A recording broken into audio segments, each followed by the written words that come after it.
Hace varios años alguien escribió, algunos escritores escribieron por ahí, hicieron por ahí una mitología, la mitología griega, que hablaba acerca de un titán. Los titanes habían luchado contra los dioses olímpicos y cuando perdieron, aquel que lideraba a los titanes fue llevado y fue, digamos que recibió su recompensa por haber perdido junto con los titanes. Y entonces Zeus lo castigó y lo mandó a llevar sobre sí el arco del mundo de tal forma que los cielos y la tierra no se juntaran. Esta mitología nos recuerda parte de alguna cosa por ahí que hemos leído en la Biblia, especialmente cuando hablamos del santuario. En la Biblia encontramos en Éxodo capítulo 28, cuando Dios le pidió al pueblo de Israel que construyeran un tabernáculo y dentro del tabernáculo construyeran vestiduras para los sacerdotes. A través de estas vestiduras, Dios les estaba enseñando a todo el pueblo de Israel y a la humanidad entera el plan de salvación y en cierta medida una historia verdadera, la historia de un Dios que no fue castigado, sino que Él sobre sí mismo quiso llevar el castigo de una humanidad, llevar sobre sí mismo el mundo, la carga del mundo, de tal forma que todos aquellos que estaban bajo una condenación fueran libertados. No es que lo castigaron, es que Él decidió hacerlo. Y a través de las vestiduras quería enseñarle eso al pueblo. Vean lo que dice el versículo 4 al 12 de Éxodo capítulo 28. Las vestiduras que harán son estas: el pectoral, el efod, el manto, la túnica bordada, la mitra y el cinturón. Hagan pues las vestiduras sagradas para Aarón, tu hermano, y para sus hijos, para que sean mis sacerdotes. Tomarán oro, azul, púrpura, carmesí y lino torcido, y harán el efod de oro, azul, púrpura, carmesí y lino torcido de obra primorosa, lo mejor que podían hacer, no una obra de baja calidad, sino lo mejor, obra artesanal, bien hecha. Tendrá 2 sombreras y que se junten a sus 2 extremos y se juntarán.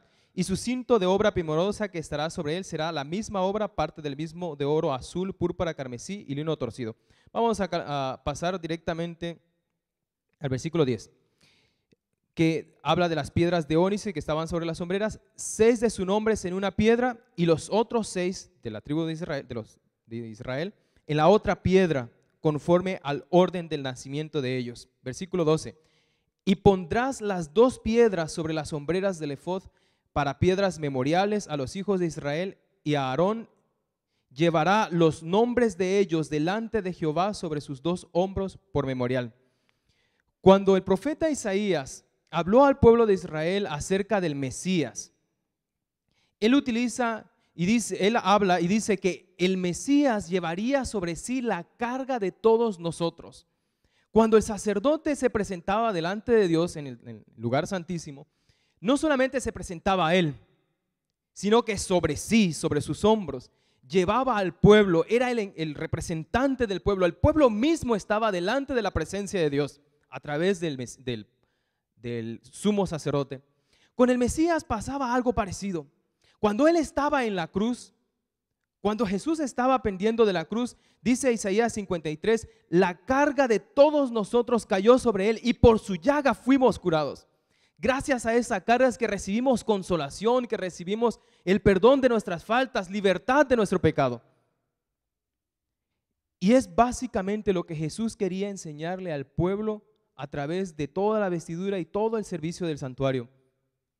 O como lo dice la Biblia en otras partes, abogado tenemos para con el Padre.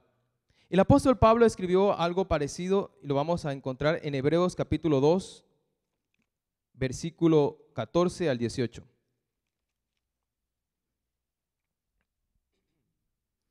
Hebreos 2, 14 al 18.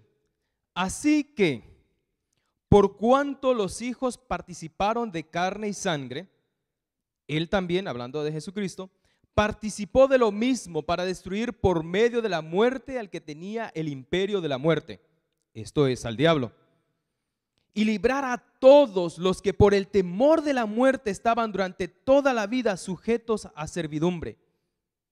Porque ciertamente no socorrió a los ángeles, sino socorrió a los descendientes ¿de quién? De Abraham, por lo cual debía ser en todo semejante a sus hermanos, para venir a ser misericordioso y fiel sumo sacerdote en lo que a Dios se refiere, para expiar los pecados del pueblo. Pues en cuanto Él mismo padeció siendo tentado, es poderoso para socorrer a los que son tentados. Cuando Jesús se presenta como no solamente el sustituto, como el vicario de la humanidad, ahora se presenta también como aquel que está delante de Dios para socorrer a los que son tentados. No solo porque los conoce, no solo porque Él mismo padeció, no solamente porque Él sabe lo que significa ser humano, sino además, porque como dice la Biblia, nos ha amado tanto y aún nos ama, que dio su vida en favor nuestro. De tal forma que nosotros podemos acercarnos con confianza, como dice el apóstol Pablo, al trono de la gracia, sabiendo que tenemos delante de Dios un sumo sacerdote que no es incapaz de sentir simpatía con nosotros, sino todo lo contrario. No solo tiene empatía, sabe, conoce, siente lo que nosotros sentimos. Elena White escribió en el Camino a Cristo que no hay ni una sola lágrima, no hay una pena que aparezca en el alma humana que Él no pueda entenderla, que Él no pueda notarla. Su amor nos tiene comunicados, su humanidad nos tiene entrelazados de tal forma que sabe, que nos entiende. Y no solamente eso, tiene la capacidad de libertarnos de nuestras cargas. Por eso Pedro escribió allá en 1 Pedro capítulo 5 versículo 7. 1 Pedro 5, 7, un texto que ustedes escucharon hace un momento. 1 Pedro 5, 7. Versículo 6 en adelante. Humillaos pues bajo la poderosa mano de Dios para que Él os exalte cuando fuere tiempo, echando toda vuestra ansiedad sobre Él, porque Él tiene cuidado de vosotros.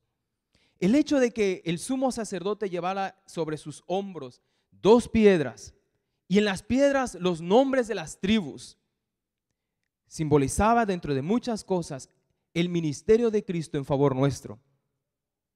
El ministerio de aquel que no solamente en la cruz del Calvario llevó sobre nuestros pecados, sino de aquel que está delante del trono de Dios intercediendo no solamente por nuestras faltas, pero también para libertarnos en esos momentos en que somos débiles. Y Él nos los dijo en algún momento: Él es la vid verdadera. Nosotros solamente somos los pámpanos y separados de Él nada podemos hacer. Estar cerca de Dios, colocarnos en las manos de Dios, en los hombros de Dios, es el lugar donde realmente podemos encontrar fortaleza en medio de la debilidad.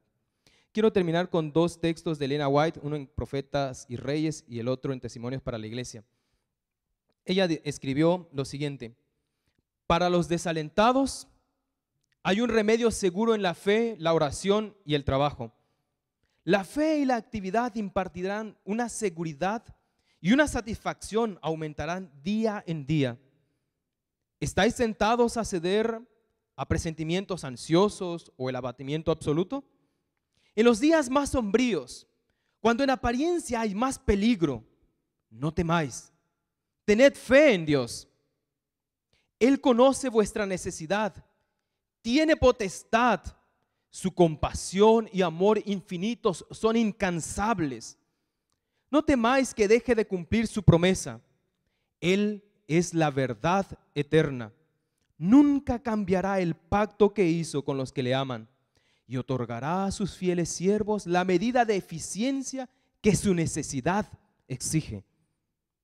El apóstol Pablo atestiguó: me ha dicho, bástate mi gracia, porque mi poder, mi potencia en la flaqueza se perfecciona.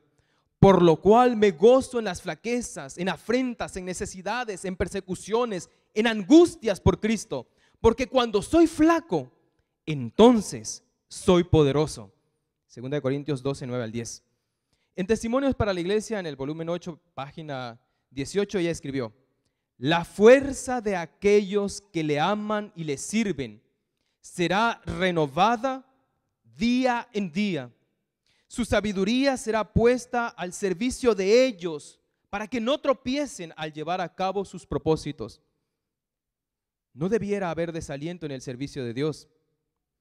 Nuestra fe debe resistir toda la presión que se ponga sobre ella. Dios puede y quiere otorgar a sus siervos toda la fuerza que necesiten.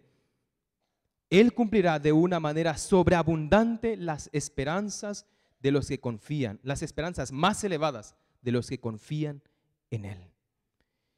Dios no solamente cargó sobre sí el pecado de todos nosotros, aún sigue cargando a todos sus hijos que así desean entregar sobre Él sus cargas, entregarse sobre Él y encontrar en él, el poder que necesitan en medio de sus debilidades. Pregunto en esta tarde, ¿hay alguno aquí que quiere decirle al Señor que no quiere confiar en sus fuerzas, en las fuerzas suyas, sino en las fuerzas de Dios, en las fuerzas de Jesús, la fortaleza de Él? Que cuando Él se presente ante el Padre, también mi nombre, tu nombre pueda estar escrito sobre las piedras, sobre lo que Él lleva y sea mi representante, mi garante, aquel que interviene por mí, porque yo no puedo, pero sé que en Él puedo ser fuerte. ¿Hay alguien que quiere decirle eso al Señor? Colocar su debilidad, su flaqueza en las manos de Dios para ser fuerte en Él. ¿Quiere hacerlo colocándose de pie? Voy a hacer una breve oración para suplicarle esto al Señor y luego continuaremos con algunas otras partes del programa. Vamos a orar. Nuestro Dios y nuestro Padre que estás en el cielo, santificado sea tu nombre. Cuán agradecidos estamos contigo, oh Señor, porque cuando estábamos perdidos, porque cuando esta humanidad no tenía sentido y estaba condenada, Señor, a la muerte, tú decidiste llevar sobre tus hombros la carga de todos nosotros y sufrir, Señor, el castigo que debimos haber sufrido. Por tus llagas, Señor, somos sanos. Por eso en esta tarde queremos colocarnos en tus manos y consagrarnos a ti. Deseamos que nos lleves muy cerca de tu corazón. Deseamos, Señor, que nos presentes ante el Padre de tal forma, Señor, que en nuestra debilidad hallemos fortaleza en ti. Que cuando estemos desanimados, que cuando estemos pasando por los pasajes más oscuros, más sombríos, que cuando a veces en el servicio que prestamos a ti, Señor, las dificultades parecen ahogarnos, que cuando nos veamos frente a la tentación, que cuando pensemos, Señor, que vamos a sucumbir a ella, podamos encontrarnos contigo y saber que tenemos delante de nuestro Padre tal sumo sacerdote que no solamente empatiza con nosotros, sino que también puede y quiere librarnos del mal. Señor, que esa esperanza siga fortaleciéndonos en medio de las dificultades, especialmente cuando nos enfrentamos a las últimas etapas de la historia de esta humanidad. Quédate con nosotros y siempre llámanos en tu corazón. En el nombre de Jesús, amén.